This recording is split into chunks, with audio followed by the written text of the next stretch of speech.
We all know how germs are being transferred, but do you know how they're being shipped?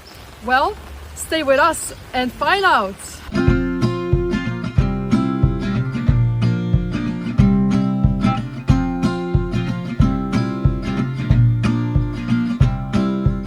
Could you tell us who you are, what's your job, and where are we right now? Yes, my name is Neja Chavish, and I'm a curator of collection of industrial microorganisms here at biotechnical faculty at food science department. Before we start the rest of the interview, could you maybe explain what terminology should we use? You said microorganisms, or should we say germs or something else, samples? The most correct word for the organisms that we cannot really see is microorganisms. But among microorganisms, of course, we say bacteria, a special group of microorganisms. Then we work with yeasts. There are also molds, which we know from spoiled yogurt at home. So there are many, many types of microorganisms, and bacteria are just one of that type. Shipping microorganisms is only partially your job. Am I correct? You're also a professor? Yes, I'm also a professor. I teach microbial biotechnology, industrial microbiology, and one part is also that I lead that collection, which means that we collect microorganisms mostly from fermented foods, identify these microorganisms, characterize them, and then we store them at -80 or in liquid nitrogen to preserve them. So that kind of genetic diversity of microorganisms is kept in some kind of collections like museums where we can take it out and do novel fermented foods from them. Did you have to get any certification or any courses to be able to ship the microorganisms? Not really that I would really need to attend any course and get a certificate, but I was visiting other collections, so the big collections in Europe, and from that I learned how the microorganisms are shipped. Could you maybe tell us more how you prepare the microorganisms and how does the process of shipping them look like? Yes. When we get microorganisms, they mostly grow on agar plates. And then we take one colony so that we are sure that it's a pure culture microorganisms and transfer this colony to slants. This is also the same medium, agar medium, in a form of a slant. And we streak that in this tube. And when the microorganism grow, it means that it's active and I can send it to another researcher, to another user of this microorganism using specified shipping material. The most important part is that we really need to prevent that this microorganism would spill, that this tube would break, and from that someone else could be contaminated.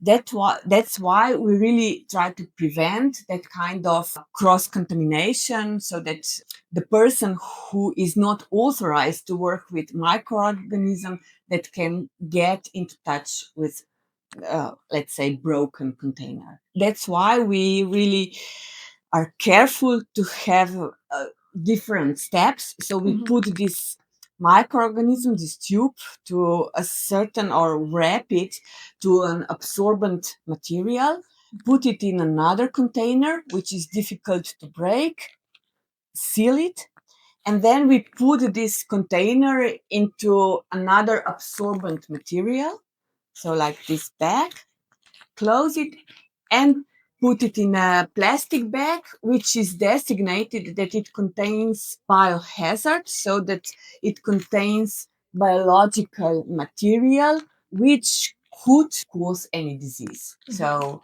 mostly, of course, we are sending non-pathogenic material or the material that could, in special cases, cause disease. Otherwise, pathogenic bacteria are not sent in this way. It's special couriers that are specialized into this kind of work. So this box, container box, is just made for small tubes for active growing cultures, but we also can send, let's say, mast, fermenting mast, into special containers, and they are in this kind of foam boxes. So we can put them in foam boxes, add some absorbing paper into it so that it's still. We close it, and we also have similar boxes of cardboard in which we put this one and send such kind of biological material to another laboratory. What do you have here on the box? What's written on This the box is also, it's bought for sending biological material. So it means that it has here a label. It's labeled that so that the courier knows that it contains biological material of B class. It means that these microorganisms which are here could belong to the second biological class, which means that they could cause disease. And this is the way of shipping it here in Europe, right? Because this is here the American one. The American one, yes. So we send within Europe, we are sending active cultures. But if we want to send cultures to America, then these cultures need to be in an inactive form. And one of the inactive forms is that they are lyophilized. And these are the tubes, so glass tubes, in which there is a lyophilized powder of specific microorganisms. That's the way this culture can be sent abroad to United States. How does the process of lyophilizing work? What actually is it? Yeah, lyophilizing is a two-step process in which we mix the active culture with powder milk. Then we freeze this at minus 80 degrees and put an open ampoule into a specialized device which sublimizes all the water that is frozen in these tubes under the vacuum. And that's how we get lyophilized culture, which is, if we would put now this powder of microorganisms on a media or in a liquid media, it would grow. So it's alive but inactive.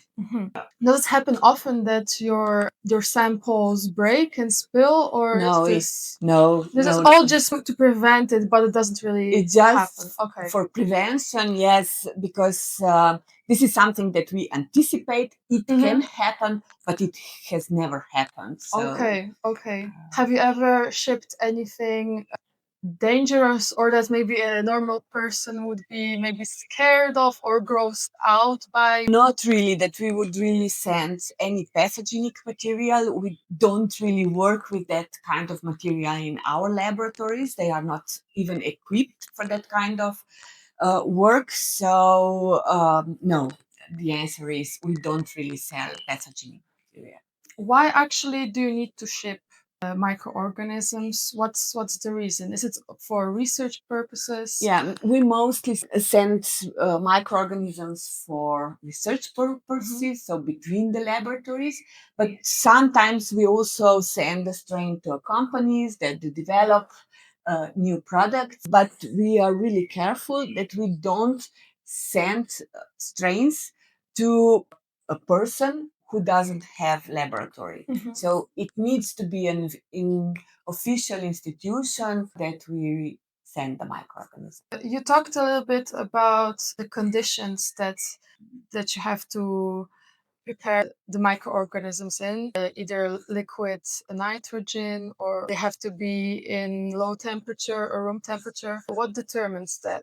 Is it the type of? Yeah, it's a type of the microorganisms that requires different media, different temperature, growing temperature, different conditions, how they can be preserved in liquid nitrogen at minus 80, So you really need to know special classes of microorganisms to work with them, and then, of course, also to send them away. I understand that you don't ship any pathogenic microorganisms, but are there some dangerous microorganisms that would need special security processes, or like that you would have to notify some authorities that this is being shipped right now? Yeah.